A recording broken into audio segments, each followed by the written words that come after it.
ডেকে নাও রাসূলুল্লাহ রওজা পাকের কিনারে, আমি কেঁদে কেঁদে হই গো সারা, ধন্য করো দিদারে। ঠিক কিনা কন? ডেকে নাও ইয়া রাসূলুল্লাহ রওজা পাকের কিনারে, আমি কেঁদে কেঁদে হই গো সারা, ধন্য করো দিদারে। আমার ভাইরা, সময় খুব কম, আর বেশি সময় একেবারে যে টাইম দিয়েছি প্রায় দ্বার প্রান্তে চলে আসতেছি। আসলে কোরআন হাদিসের কথা বলে তো শেষ করা যায় না। বেজার হচ্ছেন আপনারা? অনেক মাহফিল আজকে অনেক যুবক, আলহামদুলিল্লাহ, আল্লাহ তাআলা এই যুবকদেরকে কবুল করুক, বলেন আমিন। হ্যাঁ যুবকেরা, তোমরা যদি জাগ্রত হও, এই বাংলাদেশ আবার ইসলাম প্রতিষ্ঠিত হবে ইনশাআল্লাহ। আমার ভাইরা, লাল সবুজের পতাকার উপরে কালিমার পতাকা পতপত করে উঠবে। কারা কারা চায় একটু হাত তুলে আল্লাহকে দেখায় তো দেখি।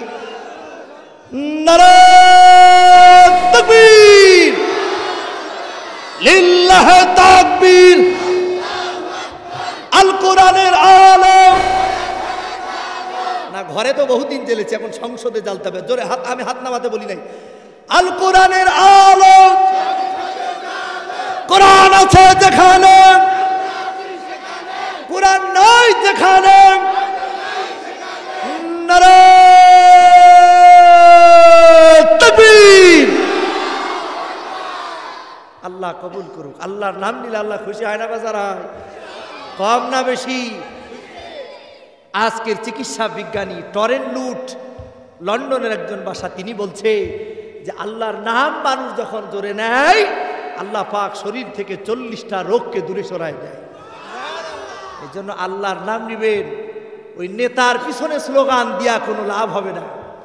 যেই নেতা নামাজে ডাকে না, যেই নেতার পিছনে গেলে আল্লাহু আকবার স্লোগান দেওয়া যায় না, যেই নেতা তোমাদেরকে জাহান্নামে নিয়ে যায়, ওই নেতার পিছনে দৌড়াও না, ওই নেতার পিছনে দৌড়াও যেই নেতার পিছনে গেলে আল্লাহ এবং রাসূলের পক্ষে স্লোগান দেওয়া যায়।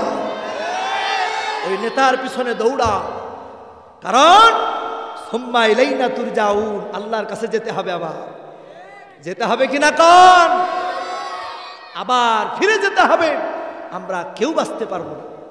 এই জন্য আমার ভাইরা, হযরতে আলী রাদিয়াল্লাহু তাআলা বলছে, দেখেন নবীজি নাই, চলে গেছে, তবে এই যে দেখতেছেন অনেক মাল, এই মালগুলি আপনাদের।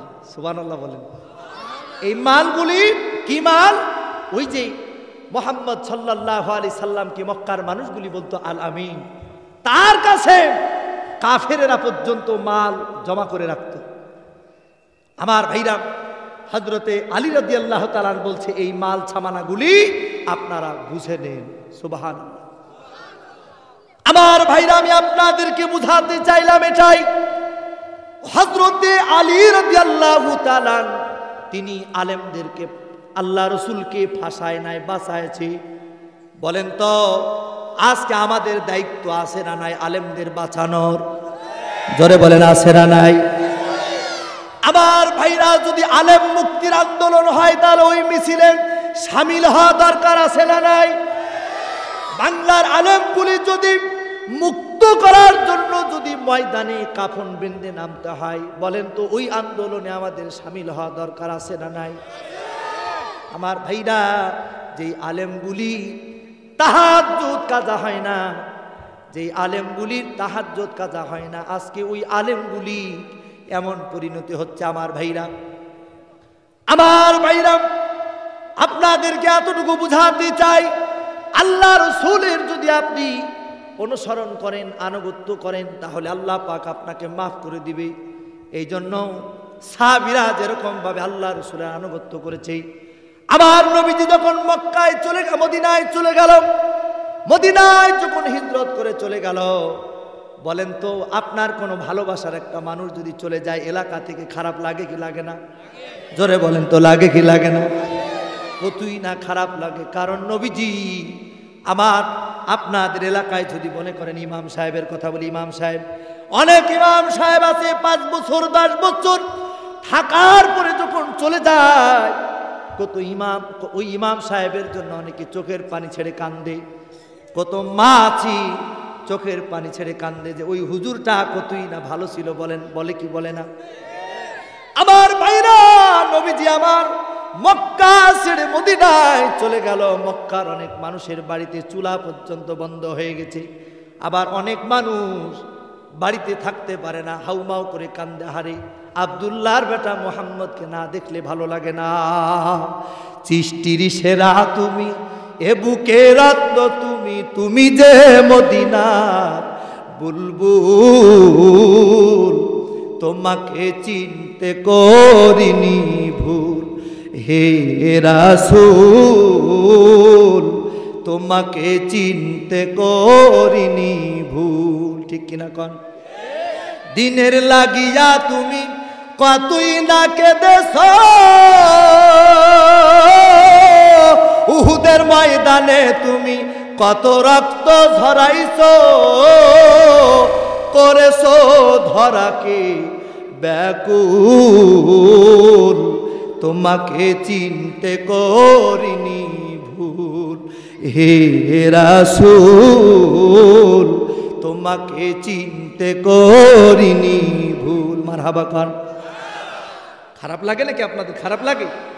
সঙ্গীত যদি রসুলের পক্ষে হয়, আল্লাহর পক্ষে হয়, ভালো লাগে না? তবে যেই সঙ্গীতের ভিতরে রসুলের নাম থাকবে না, আল্লাহর গুণকীর্তন থাকবে না, ওই সঙ্গীত শোনা। আলহামদুলিল্লাহ এখন আমাদের যুবক ছেলেরা আর এসব সঙ্গীত শোনে না। এখন আলহামদুলিল্লাহ ওয়াজ শোনে, ওয়াজ। মুফতি আমির হামজার ওয়াজ শোনে, কুষ্টিয়ার গর্ভ, কি বলেন ঠিক কিনা? মিজানুর রহমান আজহারির ওয়াজ শোনে। আমার ভাইরা, এই জন্য ওয়াজ শুনবেন, কোনো ভণ্ডামি করা যাবে না। আমার ভাইরা, আমাদের দেশে তো ভণ্ডামি চলে অনেক, আছে না? অনেক ভণ্ডা। আমাদের দেশ এমন দেশ, কেউ যদি শরীরের ভিতরে একটু শর্ট পরে, ওর নাম হয় শর্ট বাবা।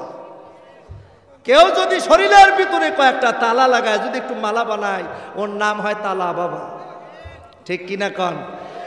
কোন মানুষ যদি শরীর থেকে পোশাকগুলি খুলে ফেলে, ওর নাম হয় ল্যাংটা বাবা। কি কন, আছে না নাই? আবার কিছু মানুষ আছে গাজার কলকিতে টান মারে আর কয়, কবে সাধুর চরণ ধুলি মোর লাগবে গা। আছে না নাই? আমার ভাইরা, ভালো কথা বললে ভালো। তবে ওনার একটা গান আছে, খুব ভালো গান, মোটামুটি এই যে ফাজেলের সিলেবাসে দিয়েছি, অনেকেই জান। খাঁচা ভিতর অচিন পাখি কেমনে আসে যা, আছে না এরকম একটা? আট কুঠুরি নয় দরজা, মধ্যে মধ্যে ঝলকা কাটা, আছে না এরকম? আবার তার উপরে সদর কোটা পাখি কেমনে আসে যায়, খাঁচার ভিতর অচিন পাখি কেমনে আসি যায়। এরকম একটা গান আছে না? তারপর এই গানটা দ্বারা তিনি বুঝাতে চেয়েছেন, এই যে শরীরের এই বডিটাকে একটা খাঁচার সাথে তুলনা করা হয়েছে।